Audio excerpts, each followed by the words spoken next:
बड़ी खबर आ रही है इस वक्त सरहदी इलाकों में गैर कानूनी तामीर पर बुलडोजर चलने की बात कही जा रही है। जी हाँ, वज़ीर दाखिला अमित शाह ने एक ऑर्डर जारी किया है जिसके हिसाब से इंटरनेशनल बॉर्डर की सुरक्षा के पेश नज़र एक बड़ा फैसला लिया गया है। यानी बॉर्डर से सटे 15 किलोमीटर के दायरे के अंदर कोई कब्जा या ऐसी गैर कानूनी तामीरात होंगी उसको हटाने का हुक्म दिया गया है। सरहदी ज़िले के लिए तैयार होगी एक सिक्योरिटी ग्रिड जहां पे किसी भी तरह की गैर कानूनी सरगर्मियों पर रोक लगेगी। जम्मू, सांबा, कठवा यहां पे मुकम्मल तौर से असर पड़ेगा और ये असर पॉजिटिव बताया जा रहा है। हालांकि सरहद से सटे हुए जो इलाके हैं उससे 15 किलोमीटर के दायरे में आने वाले तमाम तर गैर कानूनी इमारतों को ढा दिया जाएगा। सरहदी इलाके में गैर कानूनी तामीरात पर बुलडोजर चलेगा। वज़ीर दाखिला अमित शाह ने एक ऑर्डर जारी किया है और इंटरनेशनल बॉर्डर की सुरक्षा के पेश नज़र यह फैसला अहम बताया जा रहा है। 15 किलोमीटर दायरे के कब्जे और तामीरात को हटाने का हुक्म दिया गया है। सरहदी ज़िले के लिए तैयार होगी सिक्योरिटी ग्रिड जहां पे जम्मू, सांबा, कठवा पर एक पॉजिटिव असर पड़ने की बात कही जा रही है। हालांकि ये अभी तक क्लियर नहीं है कि आखिर जो 15 किलोमीटर के दायरे में सरहद के आसपास के इलाके आएंगे, अगर वहां पे बड़े पैमाने पर लोगों के पास कोई ऐसा घर नहीं हुआ जो कानूनी तौर पे सिद्ध करता हो, तो क्या आम लोगों की ज़िंदगी, आम लोगों की मईशत, आम लोगों का घर, आम लोगों की रिहाइशगाह ढा दी जाएगी या फिर साफ तौर पे ये पता नहीं चल पाया कि इसका असर क्या होगा। फ़िलहाल इंटरनेशनल बॉर्डर के 15 किलोमीटर के दायरे में जितनी भी मकानात आएंगे, घर आएंगे, वो गैर कानूनी तामीरात को ढा दिया जाएगा, बुलडोज़र चलेगा। वज़ीर दाखिला अमित शाह की जानिब से यह फैसला लिया गया है और बताया गया है कि यह ऑर्डर इंटरनेशनल बॉर्डर की सुरक्षा के पेश नज़र है। फिलहाल 15 किलोमीटर के दायरे का इलाका होगा। 15 किलोमीटर के दायरे में आने वाले हर गैर कानूनी तामीरात को हटा दिया जाएगा। हमने भी सुना है कि सेंट्रल गवर्नमेंट की जो मिनिस्टर ऑफ होम अफेयर है, उन्होंने ये सर्कुलर निकाला या डायरेक्शंस दिए हैं, तो उसमें ये इंफ्रास्ट्रक्चर जो इलीगल तरीके से बना हुआ है, जहाँ जो अवैध तरीके से लोग यहाँ रह रहे हैं, उन सबको यहाँ से पलायन कर दिया जाए। हम सेंट्रल गवर्नमेंट के मिनिस्ट्री ऑफ होम अफेयर के बहुत बहुत धन्यवादी हैं जो ये कदम उठा रहे हैं। मैं ये पहले भी कह रहा था कि हमारे नज़दीकी एक पंचायत है, पिछले महीने 2 बार वहाँ ड्रोन ने ये चिट्टा लाइक जो चीज़ें हैं वो फेंकी हैं ड्रोन के ज़रिए, वो तो सामने आ गई हैं, पकड़ी गई हैं, लेकिन पता नहीं कितना ये स्मगलिंग इस तरीके से चल रही जो किसी के नज़र में नहीं आई।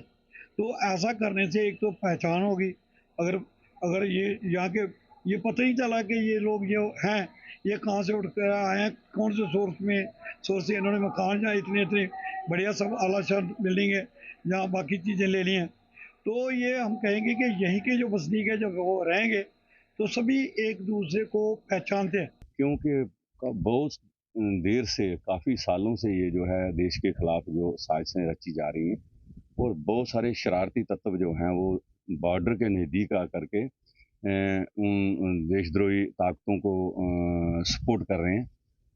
तब भी ये जो ड्रोन ड्रॉपिंग हो रही है, पहले इन्फिल्ट्रेशन होती रही। तो फिलहाल ये खबर सरहदी इलाकों के आसपास 15 किलोमीटर के दायरे में आने वाले तमाम तर जगहों पे असर पड़ेगा। देखना काफ़ी ख़ास होगा कि इससे आगे क्या कुछ असर पड़ता है। लेकिन अपडेट के लिए फ़िलहाल रुख करेंगे सांबा का। हमारे साथ गुरदास जुड़े हुए हैं। गुरदास, क्या सूरत हाल है? खबर फ़िलहाल सरहदी इलाकों के लिए है या 15 किलोमीटर के दायरे में आने वाली जो आबादी है उनके लिए क्या कुछ है? जी अमीर, बिल्कुल आपको बता दें कि दिल्ली सरकार की तरफ से एक आदेश निकाला गया है। हालांकि अगर हम बात करेंगे ये सुरक्षा को लेकर जो है वो आदेश निकाला गया है, कहीं ना कहीं इंटरनेशनल बॉर्डर के साथ लगती अगर हम बात करेंगे जो 15 किलोमीटर का जो दायरा है वहां पर जितना भी जो है इलीगल तरीके पर अवैध तरीके से निर्माण हुआ है या लोग जो है कि अवैध तरीके से निर्माण कर वहां पर रह रहे हैं, उन लोगों को वहां से हटाया जाएगा। और ये आदेश जो है जम्मू कश्मीर के साथ साथ अगर हम बात करेंगे देश के अन्य राज्य, चाहे गुजरात हो, राजस्थान हो और बंगाल का बॉर्डर हो और इंटरनेशनल बॉर्डर हो, इन बॉर्डरों पर ये आदेश जो है कि ये लागू किया गया है। 15 किलोमीटर के दायरे में जितना भी इलीगल स्ट्रक्चर है उसको जो है वो कहीं ना कहीं हटाया जाएगा, ध्वस्त किया जाएगा। और इस आदेश के बाद जो है कहीं ना कहीं बॉर्डर के लोगों की प्रतिक्रिया भी जो है वो निकल कर सामने आ रही है और लोग इस आदेश का जो है वो स्वागत करते हुए भी नजर आ रहे हैं। क्योंकि देश में आपने देखा होगा काफी सालों से जो है कि यहाँ पर नारकोटिक्स को बढ़ावा दिया जा रहा है। पाकिस्तान की मंशा यही रहती है कि कहीं ना कहीं भारत भारत के लोगों को, भारत के युवाओं को जो है वो नशे में धकेला जाए, चाहे ड्रोन के माध्यम से जो है कि यहाँ पर जो है कि नशे की खेप पहुंचाई जाती है, चाहे फिर हथियार पहुंचाए जाते हैं, भारत का माहौल खराब किया जाए। कहीं ना कहीं इन सब दृष्टिकोण को देखते हुए देश के गृह मंत्री ने एक आदेश निकाला है। अब जो है बॉर्डर पर जो है बॉर्डर ग्रिड को जो है वो मजबूत किया जाएगा, स्मार्ट अत्याधुनिक जो है वो कैमरे लगाए जाएंगे और ड्रोन पर भी जो है इस कैमरे के माध्यम से जो है वो नजर रखी जाएगी और जितनी भी जो है कि संदिग्ध गतिविधियां जो है बॉर्डर के साथ लगती जो होती हैं उन पर जो है वो नजर रखी जाएगी, उनको नाकाम जो है वो किया जाएगा समय रहते। इस तरह की सुरक्षा जो है दृष्टि को देखते हुए सुरक्षा व्यवस्था को पुख्ता करने के लिए देश के गृह मंत्री ने आदेश निकाला है। अब इन लोगों को जो है वो चिन्हित किया जाएगा, चिन्हित करने के बाद में इन पर जो है बड़ी कार्रवाई हो सकती है। कहीं ना कहीं आम लोगों ने जो है इसको सराहा है और अब जो है कि कितने समय ये कार्रवाई होती है आने वाला समय ही बताएगा। जी अमीर, फिलहाल क्या इलाकाई लोगों के पास या फिर आसपास जो सिचुएशन चल रही है, क्या वहां पे किसी तरह की कोई हलचल है? क्योंकि सरहदी इलाकों में जहां तक हमें मालूम है वहां पे ऐसी बहुत सारी तामीरात हो सकती हैं जो इलीगल हो या कहीं ना कहीं इस दायरे में आती हो, इस कानून के दायरे में आती हो, और वो गरीब लोग भी हैं। अगर उनका मकान ढा दिया गया, बुलडोजर चला दिया गया, तो एक बड़ी आबादी होगी या बड़ी तादाद होगी लोगों की, क्योंकि सरहद बहुत बड़ा है और बहुत सारे ज़िले, ख़ासतौर पे सांबा, कठवा, इवन जम्मू, बहुत सारे ऐसे इलाके हैं जो इसमें आते हैं और जम्मू के ज़्यादातर इलाके इसमें आएंगे। तो क्या इसके लिए कुछ हलचल नज़र आ रही है आपको? क्या लोगों में परेशानी है या मुकामी जो MLAs हैं, लीडरान हैं, उनकी तरफ से कोई बयानबाजी सामने आई है? जी बिल्कुल अमीर, अगर हम बात करेंगे इसमें स्पेसिफिक हुई है, क्लैरिफिकेशंस अभी तक नहीं हुई है कि इंटरनेशनल बॉर्डर को लेकर ये जरूर बात कही जा रही है। इंटरनेशनल बॉर्डर के साथ लगते 15 किलोमीटर के दायरे में जितने भी लोग अवैध निर्माण जो है कि कर अपने घरों में बैठे हैं उन पर जो है कि पीला पंजा जरूर चलेगा। अगर कहीं ना कहीं आपने देखा होगा पिछले कुछ सालों से जो है कि कहीं ना कहीं नारकोटिक्स की बात जो है वो की जा रही है। पाकिस्तान यहाँ पर जो है कि नशे की खेप पहुंचाकर युवाओं को नशे की दलदल में धकेल रहा है, मगर कहीं ना कहीं अब जो है कि केंद्र सरकार भी जो है उनके प्रति सख्त हो चुकी है और इस पर जो है प्रतिक्रिया, अगर हम बात करेंगे किसी भी विधायक की प्रतिक्रिया अभी सामने नहीं आई है। हालांकि ये जो अगर हम बात करेंगे ये बिंदु जो बताए जा रहे हैं, ये कानून जो है लागू होने की बात की जा रही है राजस्थान, जैसलमेर और इसी के साथ साथ अगर हम बात करेंगे गुजरात का कुछ इलाका है और इसी के साथ साथ बंगाल जो है कि इंटरनेशनल बॉर्डर है, ये वहां पर जो है कि लागू जरूर होगा। मगर कहीं ना कहीं इंटरनेशनल बॉर्डर की अगर बात करते हैं, जम्मू कश्मीर कहीं ना कहीं अछूता नहीं है। सांबा जिला हो या कठुआ हो और इसी के साथ साथ जम्मू का कई बहुत सारा इलाका है जो इंटरनेशनल बॉर्डर के साथ लगता है, वहां पर भी आने वाले दिनों में ये कार्रवाई देखने को जरूर मिल सकती है। कहीं ना कहीं आम लोग जो है, जिन लोग जो है कि ये इस बात से जो है वो दुखी थे, जिस तरह से घुसपैठ के मार्ग जो है वो अपनाए जाते थे। ये बात सच है कि कई जगह पे कई सारे गैर कानूनी मामलों में यकीनन कार्रवाई हो रही है, लेकिन ये भी देखना होगा कि आखिर इसका असर खास तौर पे हमारे मुल्क में रहने वाले सीधे साधे लोगों पे क्या पड़ेगा। फिलहाल ये कानून, इस तरह के अहकाम सामने आए हैं और जैसे ही इस मामले में कुछ भी तजावुज़ात आगे बढ़ती हैं फौरी तौर पर आपको इत्तला दी जाएगी। अपडेट पर नजर रखिए। बहुत शुक्रिया तमाम तरह मालूमात के लिए। सरहदी इलाकों में गैर कानूनी तामीर पर बुलडोज़र चलने की बात कही जा रही है और ये MHA की जानिब से फैसला आया है। उधर बात करेंगे रियासी में, खासतौर पे नगर पालिका के आर्जी मुलाजमीन ने अपनी लंबित मांगों को लेकर के नगर पालिका दफ्तर अहाते में जोरदार एहतजाज किया। मुलाजमीन ने काम छोड़ हड़ताल का ऐलान भी किया और इंतजामिया और सरकार के खिलाफ जमकर नारेबाजी की। एहतजाज के दौरान आर्जी मुलाजमीन के प्रधान पिंका संधू ने कहा कि मुलाजमीन लंबे वक्त से अपनी मांगों को लेकर के इंतजामिया से गुहार लगा रहे हैं, लेकिन अब तक उनकी परेशानी का कोई समाधान नहीं निकला। उन्होंने वार्निंग दी है क्या और कहा भी है कि जब तक मुलाजमीन की मांगें पूरी नहीं होती तब तक रियासी शहर की सफाई पूरी तरीके से ठप रहेगी। देखिए, रियासी माता वैष्णो देवी के दरबार के आसपास यानी कि कटरा के आसपास और बहुत सारे ज़िलों से मिलता है और जाहिर है कि अगर पूरे शहर की सफाई ठप होगी तो नुकसान होगा। मुजाहिरीन का कहना है कि उन्हें मुस्तकबिल में इस बात की गारंटी दी जाए कि उनकी नौकरी पक्की हो, सैलरी बढ़ाई जाए और दीगर जो बुनियादी सहूलतें देने की बात कही जा रही है, लंबे समय से मुतालबात चल रहे हैं, वो पूरे हो। मुलाजमीन ने इल्ज़ाम लगाया है कि लगातार सर्विसेज देने के बावजूद उनके हुकूक और सहूलत नहीं मिल रहे हैं। हड़ताल के चलते शहर की सफाई निज़ाम मुतासिर होने लगी है। मुलाजमीन ने साफ कहा है कि अगर जल्द उनकी मांगें नहीं सुनी गई तो एहतजाज और तेज़ किया जाएगा।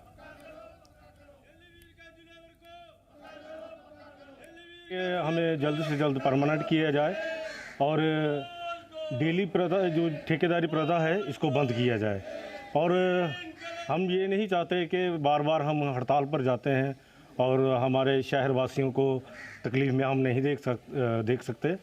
तो मैं यही कहना चाहता हूँ एनसी सरकार को कि 2 साल हो गए हैं सरकार बनाए हुए, तो अभी तक इन्होंने भी हमारे बारे में कुछ भी नहीं सोचा है।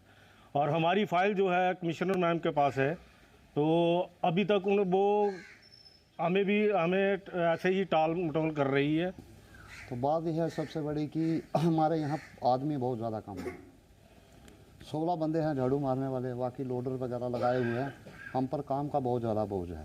हमारी यही डिमांड है कि हमारी सैलरी को बढ़ाया जाए और परमानेंट किया जाए, ठेकेदारी प्रथा को बंद किया जाए। कितना बहुत मुश्किल है, बहुत ज़्यादा परेशानी है।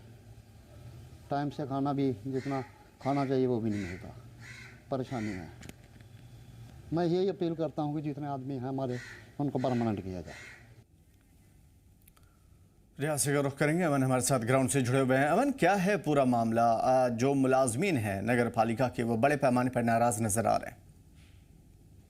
ये अगर बात करें तो आज ही जो म्यूनसिपलिटी कमेटी रियासी के जो सफाई कर्मचारी हैं, उन्होंने काम छोड़ हड़ताल का निर्णय लिया और पूरे रियासी में जो वो काम उन्होंने जो सफाई है उसको करना से इनकार कर दिया, क्योंकि आप जानते हैं कि पिछले काफी लंबे समय से उनकी डिमांड है कि जिन लोगों के 7 साल इस विभाग में हो गया उनको रेगुलाइज किया जाए और जो उनकी जो मिनिमम वेजेस एक्ट है, मिनिमम वेजेस हैं, उनको भी बढ़ाया जाए। इसको लेकर उन्होंने पिछले वर्ष भी सरकार के खिलाफ प्रदर्शन किए थे और कुछ दिन जो रियासी में जो इन्होंने अपना काम छोड़ो हड़ताल भी किया था। उसके बाद जब उनकी बातचीत हायर ऑफिशियल्स के साथ हुई थी, उसके बाद उन्होंने फिर से काम करना शुरू कर दिया था। लेकिन अब की बात करें तो आज फिर से जो रियासी के सफाई कर्मचारी हैं, उन्होंने काम छोड़ो हड़ताल का निर्णय लिया है और आज रियासी में बिल्कुल उन्होंने काम नहीं किया, जिसके कारण रियासी और रियासी के आसपास में जितने भी इलाके हैं, भीड़ भरे इलाके हैं, वहाँ पर कचरा और गंदगी जैसे हालात हो गए हैं। और उन्होंने ये भी कहा कि अगर सरकार हमारी बात ये नहीं सुनती है तो ये जो धरना है ये लंबा हो जाएगा, जिससे उन्होंने लोगों से भी अपील किया कि हमारी सहायता करें। और हमें खेद भी है कि हम अपने शहर को गंदा रखने के लिए मजबूर हैं, क्योंकि जो सरकार और जो एडमिनिस्ट्रेशन के लोग हैं वो उनकी मांगों को लेकर संज्ञान नहीं ले रहे हैं, जिसके बाद से उन्होंने आज डिसीजन लिया। और ये रियासी और कटरा में भी आज जो सफाई कर्मचारी वर्कर्स हैं उन्होंने हड़ताल की है। जी अमीर, क्या कुछ है इनकी मांगें? जिस तरीके से ये बात कर रहे हैं कि उनके नौकरी को पक्की की जाए, तनख्वाह बढ़ाई जाए, तो क्या ये मांगें इससे पहले ये कर चुके हैं? लगातार इनकी मांगें जारी रही है, सरकार के नज़दीक इन्होंने रखा है, एडमिनिस्ट्रेशन से बात की है, कोई आश्वासन दिया गया है? ये अगर मांगों की बात करें तो सफाई कर्मचारी की एक ही मांग है कि जिन लोगों ने 7 साल इस डिपार्टमेंट में दे दिए हैं उनको पक्का किया जाए। और दूसरा, जो ठेकेदारी सिस्टम अभी जो इधर लागू हुआ है उसको रद्द किया जाए और जो इनके मिनिमम वेजेस हैं उनको भी बढ़ाया जाए। इसको लेकर जो पहले भी वो जो सीएम है उनके साथ मिल चुके हैं, उनके आश्वासन के बाद ही इन्होंने जो अपना जो धरना प्रदर्शन था उसको खत्म किया था। और लेकिन उसके बावजूद कोई उनको जब कोई निर्णय उनकी तरफ से नहीं आया गया सरकार की तरफ से, तो अब उन्होंने फिर से ये फैसला लिया है कि जब तक उनकी जब ये मांगे पूरी नहीं होंगी तो उन्होंने काम छोड़ो हड़ताल का निर्णय लिया है। जी अमीर, बिल्कुल, तो ज़ाहिर है कि लोगों की मांगें बढ़ती जा रही है और ये सिर्फ नगर पालिका म्यूनसिपल कॉरपोरेशन का ही मसला नहीं है, बल्कि अगर दूसरी जगह पे देखा जाए तो डेली वेजर्स का मुद्दा अभी तक अधर में लटका हुआ। सरकार के पास ऐसे बहुत सारे मुद्दे हैं जिसे हल करना ज़रूरी है। ये सिर्फ रियासी का मसला नहीं है, ये हालिया मसला देखना काफ़ी ख़ास होगा कि जम्मू कश्मीर में बाकी ये इस तरह के जो एहतजाज हैं उसमें और कितनी ज़्यादा तवालत आती है। और इस सबसे बड़ी बात यह है कि अगर नगर पालिका रियासी ने फौरी तौर पर साफ़ सफाई की बात से इनकार किया है और साफ़ सफाई नहीं करेंगे तो आने वाले दिनों में इसका क्या असर पड़ता है शहर में। शुक्रिया तमाम मालूमात और अपडेट्स के लिए। अमन, बीजेपी के कारकुनान ने district general secretary Mohammad Salim Bhat की अगुवाई में बानिहाल टाउन में एहतजाज किया और उन्हें सरकार, पब्लिक वर्क्स डिपार्टमेंट यानी PWD और म्यूनसिपल कमेटी बानिहाल पर इल्ज़ाम लगाया। उन्होंने शहर में बने मल्टी स्टोरी शॉपिंग कॉम्प्लेक्स को भी अभी तक चालू नहीं किया गया है। मुजाहिरीन का कहना था कि ये शॉपिंग कॉम्प्लेक्स कई साल पहले पूरा हो गया था, लेकिन ठेकेदारों के अफसरान के जरिए भुगतान नहीं किए जाने की वजह से इसे अभी तक चालू नहीं किया गया। मोहम्मद सलीम भट्ट ने कहा कि शॉपिंग कॉम्प्लेक्स को शुरू करने में देरी की वजह से लाखों रुपए का नुकसान हुआ है, जिससे किराया और व्यापारिक अवसर ख़त्म होते जा रहे हैं। उन्होंने मांग की है कि शॉपिंग कॉम्प्लेक्स को तुरंत खोला जाए। हिंदुस्तानी है, यहाँ के इंतजामिया को सलूट करेंगे, अगर नहीं तो उत्तर पुंछ में पावर डेवलपमेंट डिपार्टमेंट यानी पीडीडी के एक डेली वेजर मुलाजमीन को ड्यूटी के दौरान करंट लगने से गंभीर चोटें आई है। ये मुलाजिम ड्यूटी कर रहा था, अपनी जिम्मेदारी निभा रहा था। जख्मी मुलाजिम की पहचान अकील अहमद के तौर पर हुई है, जो कि मंगनार पुंछ का रहने वाला है और अकील यहाँ पे काम कर रहा था। जानकारी के मुताबिक अकील अहमद डिपार्टमेंटल वर्क कर रहे थे, तभी अचानक उनका राब्ता एक करंट के तार से हो गया, जिसकी वजह से ज़ोरदार उन्हें झटका लगा। हादसे के तुरंत के बाद मुकामी लोगों ने उनकी मदद करने की कोशिश की, लेकिन तब तक उनकी मौत हो चुकी थी। सर, मेरा नाम फयाज हुसैन है। कहाँ के रहने वाले हैं? मैं तो लोकल मंगनाड़ का रहने वाला हूँ। तो जिस लड़के को करंट लगी, इसका क्या नाम है? इनका नाम अकील अहमद है और ये काफ़ी साल से वहीं लोकल है और काम कर रहे हैं। बिजली का डेली वेजर है, तो परमानेंट भी नहीं है। और जब ये काम कर रहे थे, काम करते करते अचानक से लाइट आ गई और इनके साथ इतना बड़ा हादसा हुआ। फिर जब लगभग हम वहाँ पे आधा घंटा वेट करते रहे, कोई डिपार्टमेंट का, कोई एम्बुलेंस, कोई कुछ नहीं।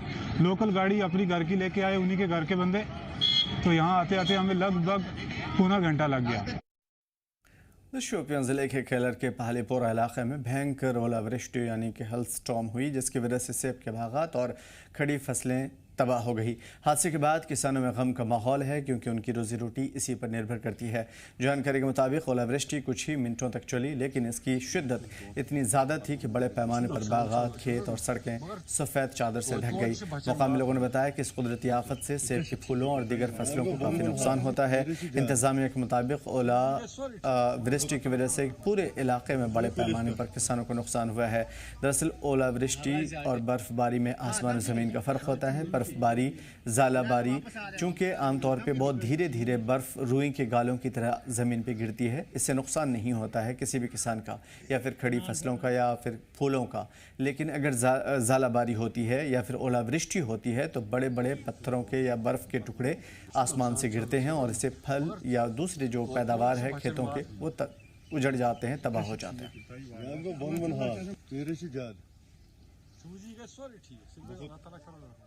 उधर पुंछ जिले के ऊपरी इलाकों में कल भड़के शदीद जंगल की आग से लाखों रुपए का नुकसान हुआ है। आग इतनी शदीद थी, इतनी तेज़ी से फैली कि तारीख़ मुग़ल रोड के किनारे तक पहुंच गई और इससे इस रूट से सफ़र करने वाले लोगों में दहशत का माहौल पैदा हुआ। घने धुएं और ऊंची लपटों की वजह से पुंछ और शोपियां ज़िलों को जोड़ने वाली इस अहम सड़क पर मुसाफिरों की परेशानी बढ़ी। हालांकि फॉरेस्ट डिपार्टमेंट और मुकामी लोगों की जल्दबाजी और कोशिशों की वजह से आग पर काबू पा लिया गया है। इससे ट्रैफिक मुतासिर होने से अभी फ़िलहाल के लिए वक्ती तौर पर बचा लिया गया है। फ़ोन पर बातचीत करते हुए मुश्ताक चौधरी ने बताया कि फ़िलहाल हालात काबू में हैं और महकमा लगातार नज़र बनाए हुए है।